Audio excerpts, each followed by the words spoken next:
Hey everyone, welcome to the Star Wars Rebels After Show here on AfterBuzz TV, Season 3, episode, let's call it 17?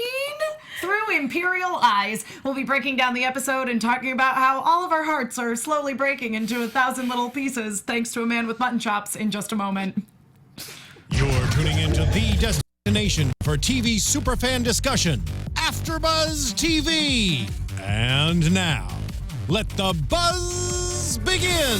Just out us, why don't you? I know.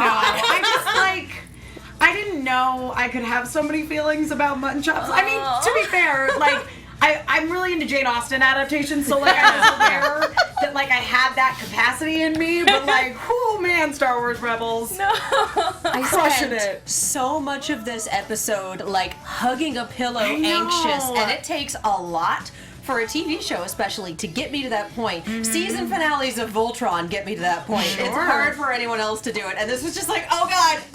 I know. This is one of the most suspenseful, spy thriller-esque episodes that we've had in a really long time, and I was so excited. We talked about last week how usually they come after breaks, and we're never quite sure how they're gonna be, and we loved last week's episode. This week just crushed it, and how amazing it was. I mean, this whole season, I feel like Star Wars Rebels has just come in swinging. And even the ones that are sort of filler episodes or focus more on side characters have just crushed it. It's all been so relevant and moved the plot along. Yeah, even for side character episodes, they throw in killer robots that still make you really anxious. And then they're plot relevant anyway. Yeah, completely. Guys, this is the Star Wars Rebels After Show. We're talking about an amazing episode today. Yes. I'm so excited. If you guys are watching us live on YouTube, thank you so much. You guys are awesome. We've got that live chat. We've got the hashtag, which is one of the greatest hashtags ever invented, ABTV Rebels, so you guys can talk to us there. However, remember to also go on over to iTunes and subscribe to us. That way you can take us with you on the go and, listen to us while you're working on your art projects or walking your dog or doing your dishes or, whatever you need to do in your lives. Trying to recover from this episode. Yeah, exactly. You can listen rather than watch. However, if you are listening, remember we are also on YouTube, so you can see all of our beautiful faces as well as hearing our voices enthusiastically gushing about Star Wars Rebels, as we are about to do right now. I am joined, as always, by the fabulous panel of ladies. We've got Katie Cullen. Hi, all my buddies. I'm back, thanks to everyone I met at Gallifrey. You people are wonderful. You can find me on the Twitters at Kiaxet, that is Kiaxet. Megan Salinas. Hey guys, you can tweet at me at the Menguin. That's TheMenguin. Joelle Monique. Hey guys, I'm Joelle Monique. You can find me all over the internet at Joelle Monique and every week at blackgirlnerds.com. And I'm Emma Fife. I can be found all over the internet at my name, Emma Fife, EMMAFYFFE. One little way of announcement right here at the top of the show, as many of you guys probably also are into things recaps on Collider, sometimes maybe you've seen me on TV Talk, or you've seen me, or also recently Joelle over on Schmozno. You guys may or may not know that Joelle and I are teaming up. We are! We're doing this today. I'm so excited! Yes, Joelle and I are teaming up to participate in the Movie Trivia Schmodown Team Leagues. We will be playing Ben and Andrew of Action Movie Anatomy. We are so excited! It's gonna be an all AfterBuzz Media popcorn talk mashup match, and it's gonna be really fun. And we did have some people tweeting at us asking if Joelle and I had decided on a team name, which we have. So we're gonna announce it here on the show right now. We have decided, even though we are sort of good guys, we are taking the anti-hero approach to the Schmodown, and we are going to be the Night Sisters. Yes! So excited. Yeah, so we're very, very excited for that. Our match will be on March 14th, so be sure to check that out. Also, you can usually check me out doing post-game interviews on the Schmodown as well. So that's that little bit out of the way. Relevant, because our name is, of course, related to Star Wars, as all of you who watch Star Wars Rebels know, and probably you watched Clone Wars as well. Also, if you have not watched Clone Wars yet, it is going off of Netflix on March 7th. What? Yeah. So watch it now. Boo. Watch it now. You have a week. Which is weird because the last season is a Netflix exclusive. Yep. So That's so weird. I know. So get it in there, guys. I really highly recommend Clone Wars. Again, it is kind of like the Silmarillion or Doctor Who serials where only a few episodes, it's a few episodes or one story, and then the next one is basically unrelated and so on and so forth. But there's some really, really good stuff in there that applies to what's going on in Star Wars Rebels as well. I would also add that there are episode guides. The like stuff on Netflix, they didn't quite put up in order. It's not in very order. It's confusing. very bizarre. No So chronological you can order. find an episode guide. It will help you out. But you, as she says, you don't really need it because you're just kind of watching chunks. But Yeah. it is an excellent series. Yes. Having tried to watch it from the beginning for Netflix, use an episode guide. There's a lot I was a of little- really good stuff in there, especially like all the stuff with the Mandalorians. But I might be biased. And the Night Sisters. And the Night Sisters, Yes. exactly. Yeah, that's some of my favorite Clone Wars stuff. So, but just so you guys are aware, that is going down. So let's talk about this episode. Okay, so for me, the opening of this episode, which they teased last week, Yes. my only complaint about the episode was I wish they'd done more FPV cam. I wish it had been the whole thing. It felt like such a great video game opening. Yes. I was like, I would play this game in a heartbeat, like sneaking around, trying to like get secrets to the rebels. It was fascinating. And when we got to the mirror, I was like, I'm ready for this episode. So you would play Star Wars Metal Gear Solid. Yeah, I would. that's what I absolutely would. That yes. is what this episode was. I Like, mean, it was yeah, amazing. Even with the crazy mechas. Yeah. there were Oh my gosh. Good call. Yeah. They were only You're missing welcome. boxes to Yeah. sneak around in. Except you're welcome. Yeah. You guys thought those crazy murder bots were gone. They were not. No, they were definitely not. And those crazy murder bots too are like Assassin droids. they call them. the assassin droids. They are so if you look at some of again, and Star Wars Rebels takes a lot of its visual influence from the original concept art of Ralph McQuarrie, and there are some droids that look like that in some of his original sketches. So again, that's just borrowing from material that already existed to give Star Wars Rebels the really unique look that it has. It's great. But Agent Kallus he became one of my favorite characters in the last season of Rebels. Easily. Yeah. You wouldn't think the genocidal jerk would be everyone's favorite, and now it's like, I have a hard time remembering that you committed genocide because I love you. He didn't really commit genocide. Look what I took He was credit for involved. finding. Yeah, it was more like, it was just kind of like okay, if that's what we're gonna do, then that's what everybody says I did, so that's what I did. Yeah.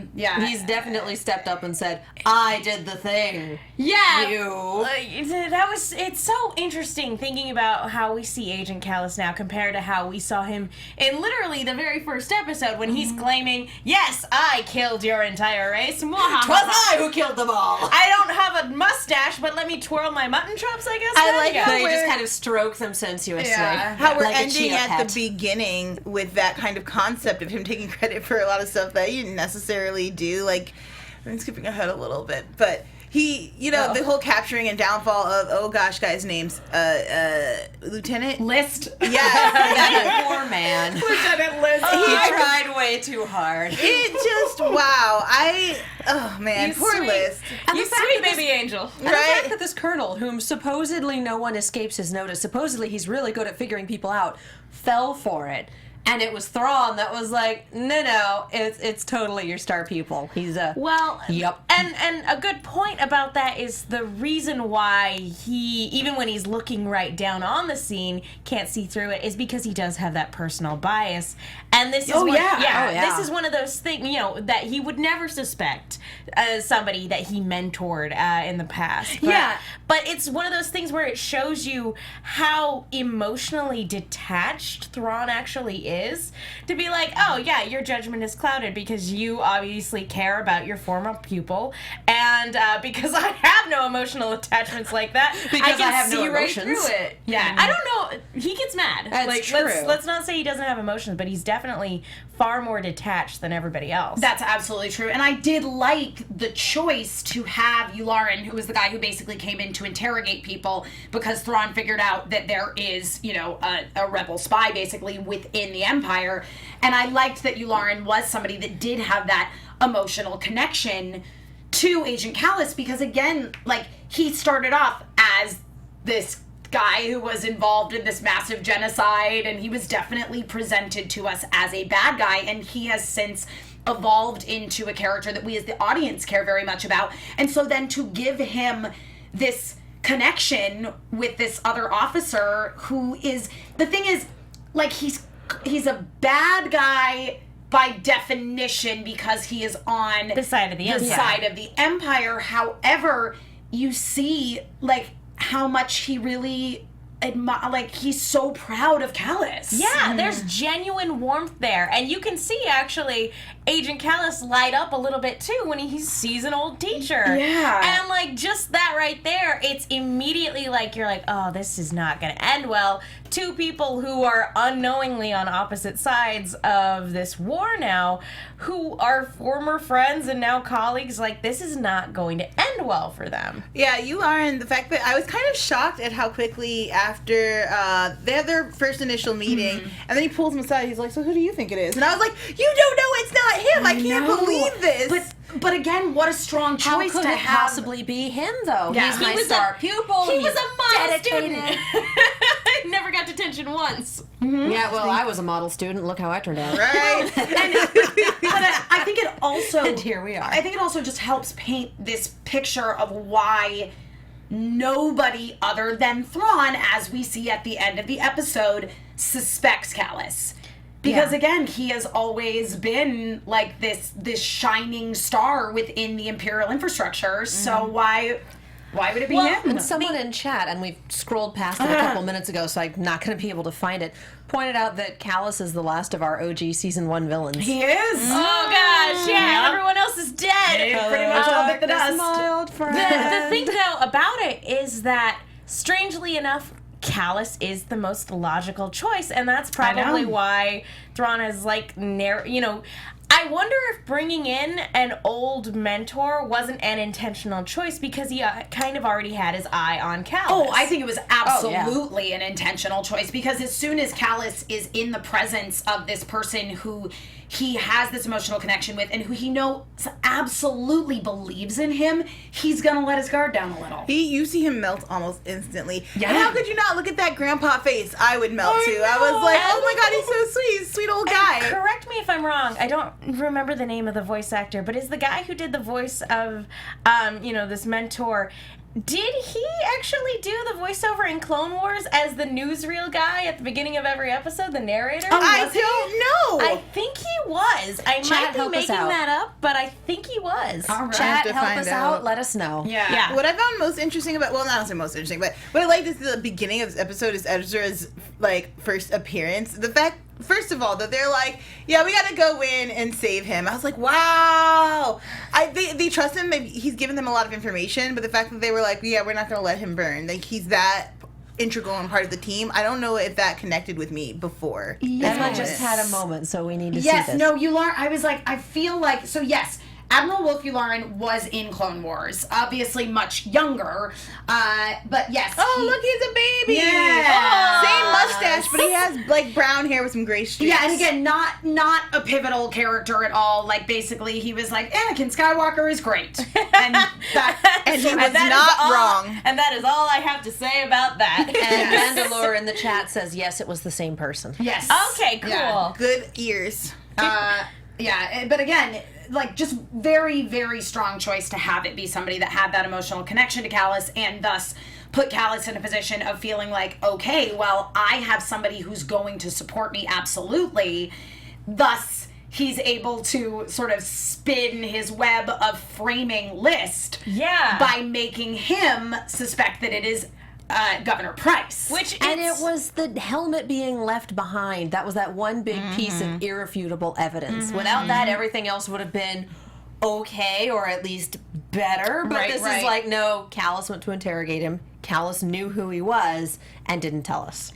That's it. And I one of the complaints that we had earlier this season is the leaps in logic, that Thrawn would just seemingly know things without there being deductive reasoning. There is none of that here. Thank God. You see every step of his logical progression of like, oh, this is because of this. This is because Thrawn of this. Look had at the all style. of the receipts. He's like, look at the colors. It's the same choice of paint. Look at the style, the brush strokes.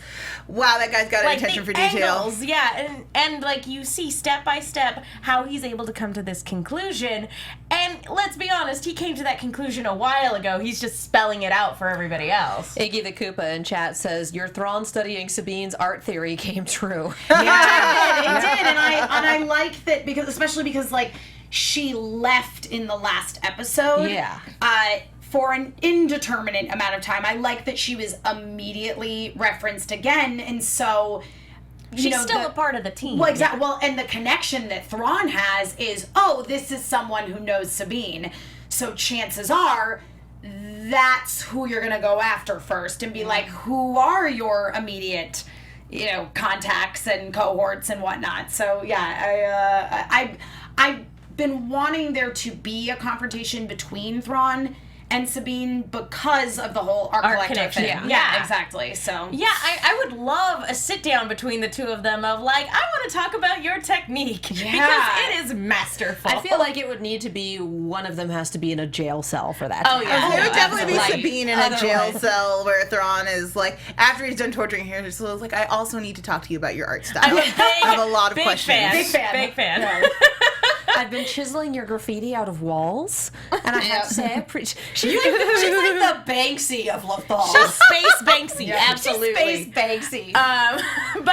But yeah, one thing I liked about this episode too was that without like sitting down and explaining what he's going to do, you just see Callus's plan unfold. Yes. Like it's not this show like relies upon its audience to be able to put the pieces together and figure it out. Well, it doesn't talk down to kids. No, it doesn't. Yeah. And it really felt like in the moment, like you could see him juggling. Like, okay, all right, switch. Okay, now you have to go over there, but don't let them see you because then we'll both be busted. Sure, that works. I liked how fast we got to see him think. It makes me feel like he's gonna have a downfall. Let's just face it. And he's gonna, just but like, Senpai noticed me. He's taking me in on his plan. But when it happens, I think it's gonna be quite the journey because we do see that he's a fast. I think as fast as Thrawn is, like Callus is no dummy, and I'm really looking forward to their head-to-head like showdown. I think it's gonna be a lot of fun. Just because Thrawn hasn't figured out doesn't mean that once everything comes to light, that Callus won't be able to at least weasel his way out. Yeah, totally. No, I mean, for me, I think one of the things that I liked the most about this episode was the fact that, so in the Star Wars RPG that I play at Hyper RPG, my character's not really a fighter. She's a smuggler. Strategist. Yeah, right? she's a smuggler character, and so like she tends to try to think and talk her way out of situations. So to see a whole episode that was really just Callus, like, constantly spinning new webs of deception. Like, I absolutely loved it.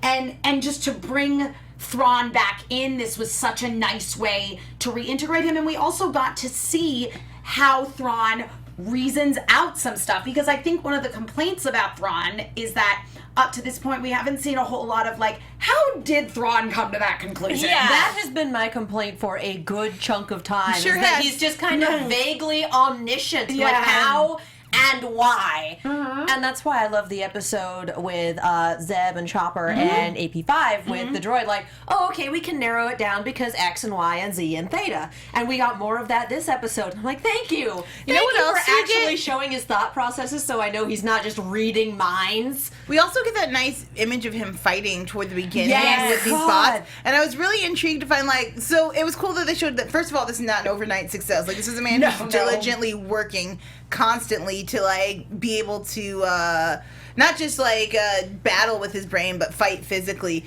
And now I'm looking forward to him getting into someone, because have we seen Thrawn in a physical fight? We've seen some blasters. Just this episode, which was so cool to see, like, that different side of him. Because again, we've looked at him and he seems to be the type of person that would spend his leisurely time sitting with a book in front of a fireplace. Yes.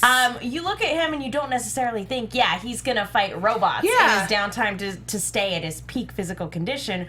But it's so cool when he does, and when he gets attacked, he can immediately think on his feet. And it makes sense for his character. He's got that monk-like persona where he's observing everything, he's calm, and he chooses a staff to fight. And I was like, that is dope. Yeah. It honestly reminded me of rich white people fencing. A little like that is what he was wearing, and just the fact that you walk by and it's this very clean arena and he's very much in control of it, and I'm like, it's like watching white people fence. It was very, very rich white people where, there's a glass of wine in between the I would have rounds or expected something. like opera to start playing in the background, for sure. I understand totally. For me, it was very James Bond villain. Yeah. Like, that's what it is. It's rich white people fencing. that's really good. Actually, in that scene, there were a couple little Thrawn Easter eggs in here that are references to things from the Timothy Zahn novels wherein this character was introduced. So number one was when he was fighting those like assassin droids, and he used that code word of Rook to stop them from fighting to end the program. That was like one of his servants in the Timothy Zahn novels, and then also his Star Destroyer, the Chimera. The Chimera was the name of Thrawn's ship in those original novels. I don't know who Evidently, tweeted it at according us, to- but somebody sent us a tweet saying that they were super happy to hear the word chimera in this episode. Well, and according to chat, and this was like way at the beginning of the episode, so I'm sorry I don't have individual names. I'd be scrolling for 10 minutes. Rook was the name of the person who killed Thrawn in the novels. Was the servant that... I guess got fed up. Is that he picturing interesting that face control while word. he's fighting? Well, AU, so... Well, and even outside of that, I mean, it's a chess piece that says a lot. Like even if that character's never going to be in Star Wars proper, like that you could just take it as like, yeah, he's a strategist. That's what he does. Oh yeah. Yeah, and again, it's nice to see those little things peppered in, but you're not losing anything by not knowing that. And now it is really fun to have Thrawn be a canon character because he's really so different from the villains that we see in the films for the most part. Yeah. Like we got rid of the AU, but we're bringing it, the EU rather, but we're bringing in the EU. Speaking of, like, talking about Star Wars spin-off films, I would absolutely watch a movie about Thrawn. Yeah, Just see him. I'm really looking forward to Timothy Zahn's, like, canon Thrawn novel. Yep, so good. But yeah, I did really appreciate that in this episode, number one, yes, we did actually get to see him get into a physical altercation, which we have not previously seen on the show, and his whole, like, this is how I came to the conclusion about where the rebel base probably is. And I like that he was called out on that, too. Yeah. Where Callus was like, how did you... Wait, what?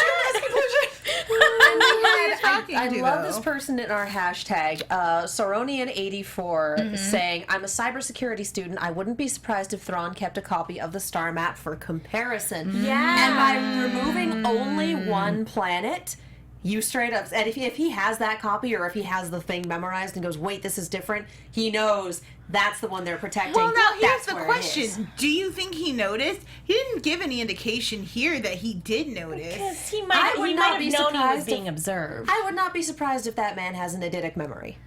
I would not be in any capacity Well, surprised. and let's be honest, that is something that the Empire has done in the past. If we remember from the prequel films, the Empire did the exact same thing at one point. It's not an unheard of strategy. And even smart Jedi children can figure out, hey, that's real shady. They only removed that one. That's probably where you should look. I was just like, oh, let's remove the one. I'm like, no, remove like All 8 of them. Add 17. Like, just make it wicked confusing. Or just like overtly remove break 8 of it. them and then replace the 8 of them, and that way he's still kind of looking at 8 planets instead of literally just one. Yeah.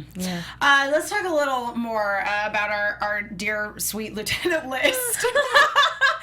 Okay, so like That when we child. first Well, see real this quick, guy. I just want to throw this in because we have Toxinaba1990 in the chat who says they're watching live for the first time. Hi, awesome. So continue. Okay, so when we first see this guy and he's just so anxious to make an impression, it's almost an immediate red flag of like, oh, this guy, he's either going to be the thing that causes Callus's downfall in this episode, or he's immediately going to be our patsy. It's going to be one of those two. He was a yappy dog.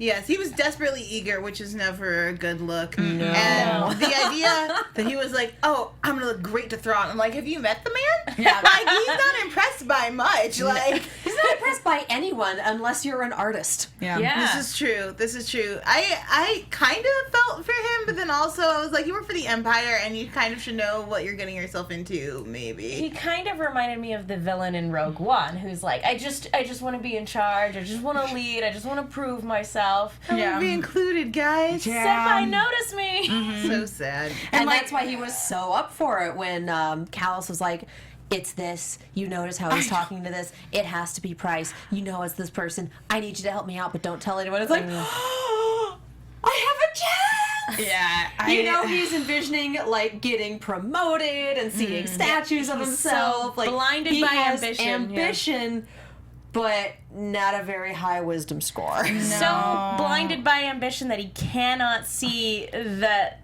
what Callus has just said makes no logical sense. Well, and it ended up being exactly what Callus said made no logical sense at all. But they ended up with this really perfect setup. Yeah, they did. When Commander Rex and Kanan landed in the Stormtrooper armor and were attacked by Price. And exactly. And then, like, he stopped them from attacking her so he could get her and be like, I captured the spot. Like, it was just this beautiful comedy of errors. I loved watching also Callus's face during that, of just being like, oh my god, it's gonna work. Yeah. It's happening. And he sees up there too. Griffin pointed out in chat, List screwed up in the Princess Leia episode and said his meeting with his superiors didn't go well after that. Yeah. So it's partially notice me and partially this is my chance to redeem myself. I can catch the spy. Yeah, in the long history of the Empire, he will be known as one of the guys that let Princess Leia get away that one time. And now there's a long list of that at this point because Leia knows her stuff. She's pretty good at getting away. She's very shitty. Yeah. Yes. And then I mentioned, obviously, sort of Kanan and Rex's role in this. The whole sort of plot started off being centered around Ezra getting captured as a bounty hunter, along with our good friends, AP5 and Chopper. Yes. It's amazing what a good paint job can do. I love Right? that. Very, very few people ever stop to look at Chopper and go, wow, that's really outdated. Like, if you see someone carrying around a white MacBook and you know it's like 10 years old at this point, it's amazing that no one ever stops and looks at Chopper and goes, how are you still in service? We have a ton of R2 units tooling around, and then there's you. Everyone just kind of goes, oh, he's in the right colors and has the right logo. Go right ahead. That's the one. Again, that goes back to your second-class citizen. Nobody looks at droids. Droids aren't people. Yeah, because even AP, you notice outdated technology. If someone's still carrying a flip phone, you notice because it's anachronistic is not the right word. Obsolete at this point. So you would notice something that is considered obsolete because of the better technology around it, and no one ever seems to notice that he is essentially a droid flip phone tooling around. He's just that good of an actor. Well, I mean, that's probably Flip phone lens. Chopper. Actually, that probably helps him move around because people look at him and they're like, "Oh, you're garbage." Who wants to spend their time conversing with a trash can for an extended Who period keeps of time? garbage on their nice shiny ship? The Empire will cut corners wherever it can. You can cut it both ways. I'm just kind of intrigued that this continual paint Chopper and it works ploy works, despite the fact that he is hilariously outdated. Well, but it was interesting, too, because, like, Ezra even brought up when he was, captured pretending to be this bounty hunter from Lothal, that, like, he was like, oh, well, it's fine. The Empire doesn't know most of the Empire doesn't know what I, Ezra Bridger, look like. Look like now. Yeah. Because he's grown up since the last time his wanted poster was up Exactly. and around. But it is really interesting. It kind of, I don't know, it sort of puts everything in perspective a little bit on, like, the scope of how big and far-reaching and powerful the Empire is versus how sort of grassroots the rebellion kind of still is. It's not like because at this point, like, the Phoenix Squadron, they're pretty major players in the Rebel game. Obviously, they are confronting people like Thrawn, who is in very high standing within the Empire. So, like, even being in a position of prominence, they're not necessarily that widely known because the Empire, for the most part, is still like, well, the Rebels, that's not happening. People know the Ghost well enough to put it in training simulations, but they don't necessarily know who's on it. Yeah, exactly. So I thought that was it's always interesting when you kind of go, okay, well, here's the really big picture, and it also sort of explains why they managed to get away with as much as they do. Yeah, the galaxy's a big place. Yeah. And I like when we get those reminders, like the first time we left Lethal. Like, it's really exciting being like, oh, wait, yeah, that's right. There's an entire galaxy out there that we can hop to. Yeah. Where are we going to go next? It's a lot of fun. Yeah, and again, by and large, I think anytime you do have a governing body as sort of ruthless and totalitarian as the Empire is, your first reaction when stuff is going badly for you is, it's not happening. Yeah. Yeah, Too big for to sure. fail. It's fake news. I'm not sorry. No, you're not sorry.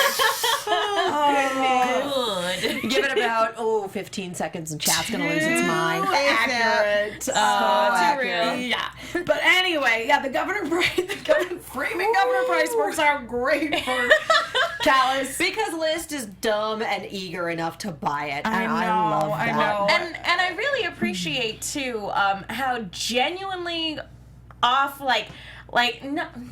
off-put Callus was by this rescue attempt, because he got no warning, and he's like, well, I have no choice now. Yeah. Like, you guys have put me in a position where now I absolutely have to go with you, or I will be killed. I will be executed for treason. To be fair, though, And you should sadly, have he gone forgets that. either way. Whether you had a decision or not, you should have left. And what I liked about this is when the door is closing, I was just like, but you could get on now. There's still time. And he's like, I can do more good here. The second time in 2 episodes that we've heard that line. Yes, and this idea Oh. that, I get that he wants to atone for, like, all of the things that he's done, and I really Right. feel like at this point he's just like, if I can do the most good, then I can erase my past, and I'm like, that's just not how this is going to work and for you. And I think that for him, the way he's coming at it is, okay, I am inside the organization that, kind of didn't make me, but that I did these terrible things for, and if I'm on the inside, I can get more vital information to the people on the outside so that they can take this thing down, and exactly thus I can atone for Let's the be sins real, of my he got past. a little cocky too. Like the idea, again, as we mentioned earlier, like you just can never underestimate Thrawn. No. And this idea that he's like, Thinks he I outsmarted did it. Thrawn. Oh, And you fool. can never think that you outsmarted Thrawn. You have to assume that he knows everything, and therefore going, no, I think I won. I think he bought it. At that point, you have immediately lost. Well, regardless. here's the thing. I don't think he actually thought this plan was going to work. I That's feel like true. he was just stalling for time. He's like, this isn't going to, this isn't going to line up perfectly for me, because he Yeah. had no way of knowing exactly what time Rex and Kanan were going to arrive, and whether or not Price would be there to put a stop to it. Oh, yeah, He had no, it was idea. totally an improvised plan. So, Oh, yeah. like, Tap he dancing was his way through this. honestly Oh my just God, yes. trying to find a way to stall for time long enough to be rescued, and when he sees it line up perfectly, he's like, I have a choice here, and you can see it on his face Yes. too. Again, wonderful non-verbal storytelling. Great job, guys. Yeah. Show don't tell. It's a great job. Yeah. Of like, this worked. Oh my gosh, this actually worked. I can keep doing what I've been doing. I don't have to leave right now. And again, when you think that you have outsmarted Thrawn, you've lost. It's over for you. I'm gonna be honest. I don't know that Callus is absolutely certain that he has outsmarted Thrawn. I think that he's staying on the off chance that he did. You know what I mean? Yeah. Like I don't think he's completely convinced that he's outsmarted Thrawn, but he's like, but if I have and I stay here, then I can keep getting information to the outside from the inside, and that is how I'm going to be most helpful. But Because the flip Callus is side a golden is- boy. Because he's a golden boy, I think that he's fallen into some prideful moments here. I don't think that he initially thought it was going to work. I do think that he thinks he's got the upper hand right now. I do think it'll be his undoing. I do think that it also comes from a good place, but I think he got a little cocky. The flip side of this is he could still help, but now that Thrawn's onto him, he is going to be a font of misinformation. Yeah, he is. I know. And it's going to be bad. Yeah. Because the other thing is, they're not going to know which fulcrum is the one with bad information, because they all just come That's in true. as fulcrum. Yeah, they all use the same code name for to throw people off the scent, but Yeah, it's gonna be very interesting to see. And that's compromising their entire... And it's going to be interesting to see whether or not when they start getting this misinformation, if they're going to assume it's because their contact is getting bad information, Right. or if their contact has betrayed them. Yeah. And if they're like, you sold us out, you actually are loyal to the Empire, it's going to be really difficult for him to convince them otherwise. Because they obviously still don't trust each other. Yeah, no, like the like Ezra's ribbing him the entire time, like they're going through the base together, and you can tell that Callus is thinking about that time that Ezra just shot him through a pane of glass. Just making it look convincing. It's all no big deal. Yeah. I did like pointing out, like, why are we transmitting this from Thrawn's office? You really think he's gonna point out that it was from his own office?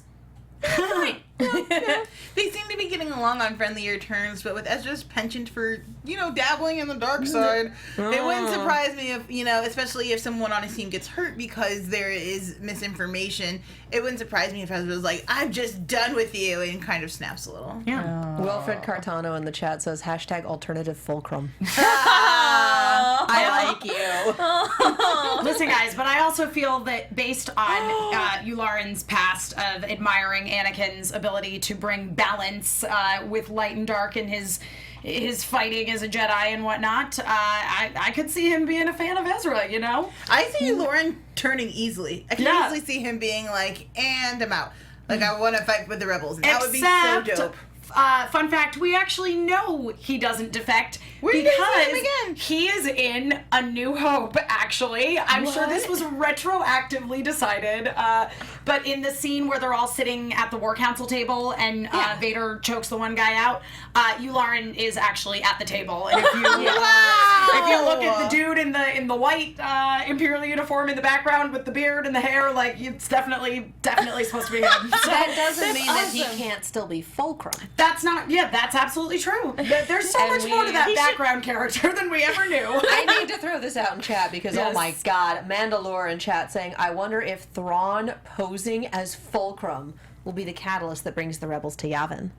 I'm just stuck on Thrawn posing as fulcrum, like, oh god, there's feeding misinformation, and then there's that. I don't like Yeah, it. I mean, I'm if he scared. figures out sort of how the whole fulcrum system works, He needs to know their passphrase. yes. Which he can get if he tortures Callus. Assuming that Callus gives it up. Yeah, which I seriously doubt he's going to resort to. That's the word I'm looking for right away. Yeah, He'll no, either sneak it out of him it's or not bring in his one of those style. torture bots with a syringe. Sure. That's not his style, though. He's gonna make you tell everything you Unless want. Vader shows up. In which That's case, And just ruins all of Thrawn's plan. I would love that so much. Could you Right? see Thrawn and Vader getting mad at each other? Yes, I I mean, could Vader definitely- wins that fight because of this. I Yes. 100% could see them getting mad at each other, and I did appreciate Ezra's use of the Jedi mind trick on that stormtrooper. Yes. And then when Kanan tried to Jedi mind trick Governor Price, and she was like, "Nah, shoot him." There's been a Weak-willed mistake. people. Shoot them. Weak-willed people. Yeah. That's and the joke. I like that too. Is that she's obviously an antagonist, but Right. she's not a pushover Oh, she's either. definitely not a pushover. And I love just that little bit of like that's not going to work on her. Yeah. She's not a drone. And again, I'm still really interested to see what her role in all of this is, in particular with her sort of relationship with Thrawn, because they were kind of introduced together. Yeah, they were introduced in a way that we are meant to infer that there's a mutual respect. Absolutely. there. Because she requests him specifically, Yeah. and he doesn't go, "I have more important things to do." Nah. Like, no. He Okay. goes, yeah, all right, this should be fun. Yeah. Let's do this. I'll start up another chessboard along with the 35 other games that I'm playing with the rest of the Rebel Alliance. Let's do this. So I think that is a good place for us to officially roll into some predictions. Hey, check out that segue. And that light show. Oh man. Woo.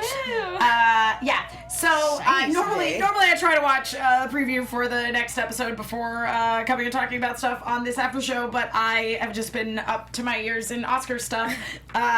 So I haven't seen the preview for the next episode. It is called Secret Cargo. Ooh. Love those secret cargo holds. Yep. So I don't have. Secret cargo. I haven't seen the preview for the next week's episode either.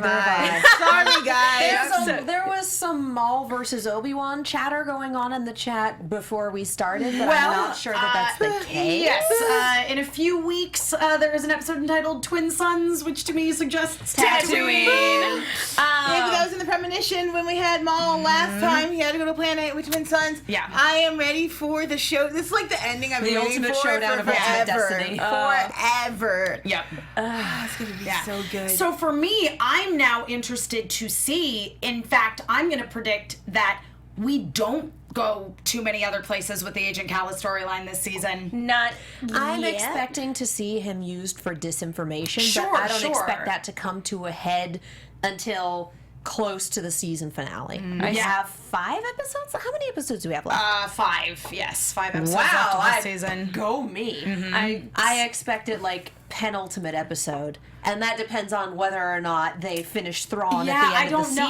season. I really don't know if they're going to interweave the Callus and Thrawn and Governor Price stuff with the Obi-Wan and Darth Maul stuff. I almost hope they don't, and they just leave Thrawn and Price and Callus open-ended to carry us into the next season. I think it would be a disservice to all 3 of those characters Yeah. if they got neatly wrapped up with a bow this season. Yeah. See, I think if they are getting rid of Thrawn this season, then Callus will go the episode before the finale. If they're keeping Thrawn, Callus going will be the season finale. I can't see them getting rid of Thrawn in just 5 episodes. First of all, he's such a well-crafted, amazing villain. If they get rid of him this early, my soul would be crushed, especially because the final 2 episodes are like a 2-parter, so I'm not trying to get them in one day. But it's like the Defense Against the Yeah, Dark they're Arts set up for the same position. day. They never last for longer than a season. No, I need Thrawn next season, and I need him to have like that anger that has been so subdued. I really need him to tip over and just become. The You only need him thing to become a rage beast. The Yes. only thing that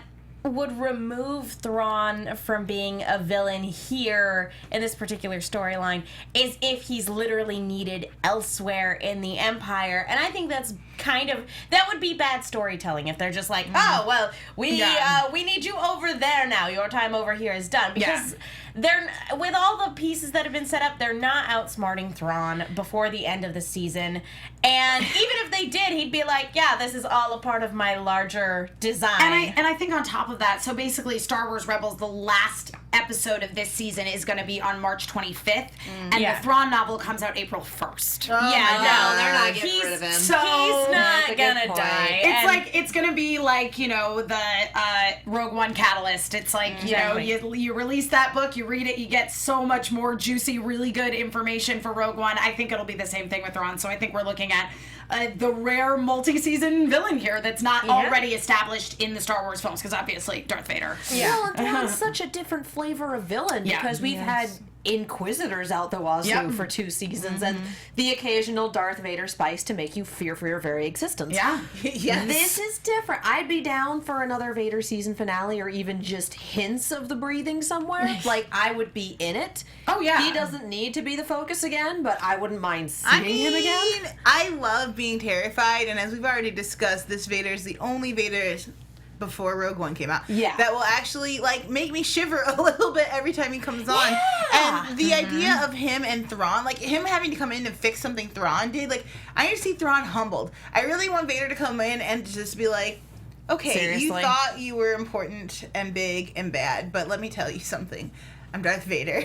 I am a space wizard. Overestimated your importance with the Empire. Yeah. Yes, exactly that. You're and so that then, hopefully the book gives us a little bit of what he does in between time, so that when we come back, we get a Thrawn who is more actively angry and violent and showing off those skills and really ready to take our crew down. It's gonna take Still every bit as intelligent and planned. It's going to take a lot to get him that way, though, because we saw when he was attacked in this episode, he is still calm and calculated. He didn't panic for a second. Doesn't Burn attack his in art. anger. I bet he goes full-fledged. Oh, yeah, no. Burn. It'll be the day that his office/art studio gets wrecked, that he will go off the deep end. I was really Because upset. that is years of collecting. I thought Ezra was gonna grab Hera's like art thing, and that was gonna be the start of it. What was it? He had like a portrait of her family. Yeah. But then they would know. I mean, Callus made a good point. Yeah. We're not here Yes. for art. Well, know. and that is definitely. I mean, he got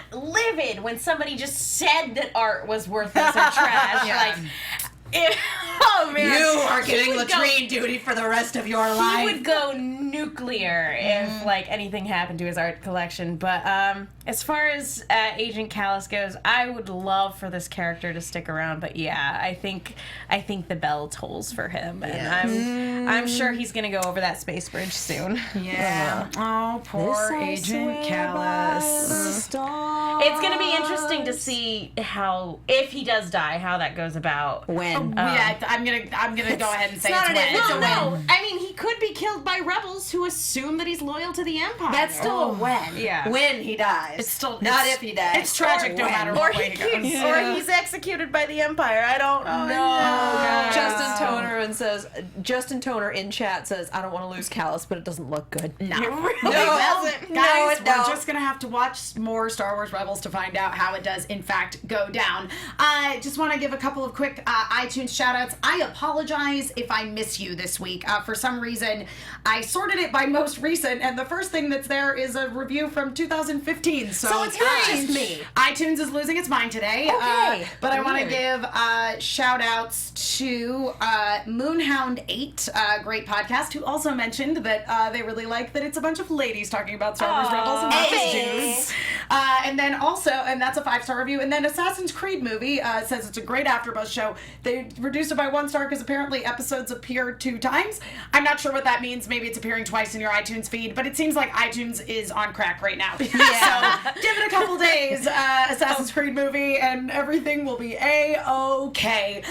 Thank you, everybody, for joining us, who was watching live, who was in the hashtag and the live chat and all those good things, and to our new viewers, because apparently we have some people watching live for the first time. It's been a pleasure. We'll be back next week, same time, same place, to keep talking about Star Wars Rebels. In the meantime, Katie, where can people find you? You can find me all over the social medias and on YouTube at Kiaxet. That is Kiaxet. I am also on the Snapchat at Kia Prime. Star Wars Rebels on Sundays, obviously. Arrow on Wednesdays, and Voltron. The season finale is this week. If we're lucky, we might have someone special in studio. And the once monthly Steven Universe is also this week on Thursday.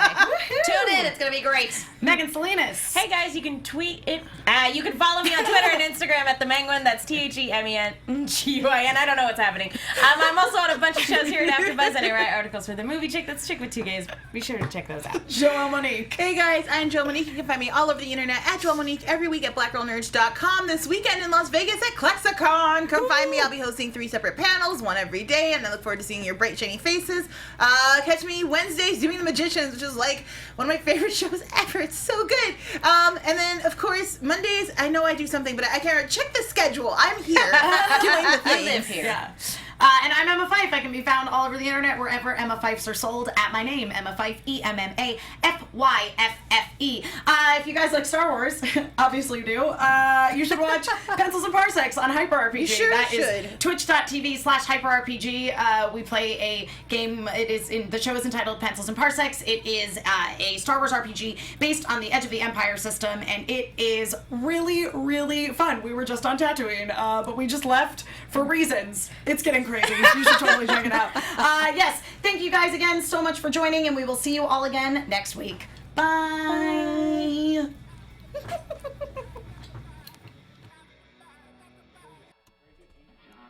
From executive producers Maria Menounos, Kevin Undergaro, Phil Svitek, and the entire AfterBuzz TV staff, we would like to thank you for listening to the AfterBuzz TV network. To watch or listen to other after shows and post comments or questions, be sure to visit AfterBuzzTV.com. I'm Sir Richard Wentworth, and this has been a presentation of AfterBuzz TV. May the Force be with you. The views expressed herein are those of the hosts only and do not necessarily reflect the views of AfterBuzz TV or its owners or principals.